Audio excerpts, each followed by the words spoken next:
প্রথমে আমি কড়ার মধ্যে তেলটা দিয়ে দিয়েছি।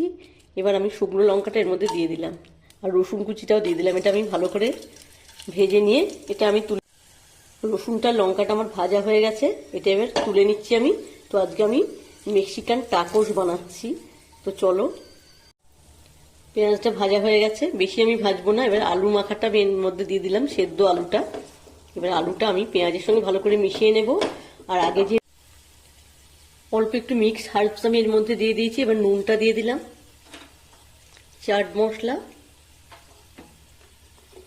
আর আমচুর পাউডার একটু আমি দিয়ে দিলাম। এবার সব একটু ভালো করে আমি মিশিয়ে এই পুরটা বানিয়ে নেব।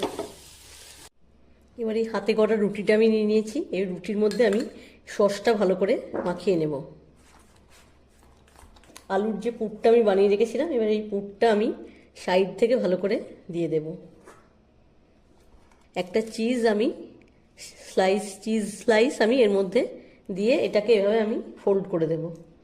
তো এইভাবে সবগুলো আমি গ্রিল প্যানের মধ্যে বাটারটা আমি ব্রাশ করে নিয়েছি। এটা এবার এর মধ্যে দিয়ে আমি ঢাকা দিয়ে দেব।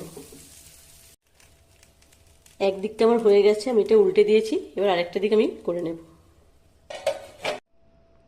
টাকোস কিন্তু আমার একদম রেডি হয়ে গেছে। তো এবার এটা আমি সার্ভ করে দিচ্ছি।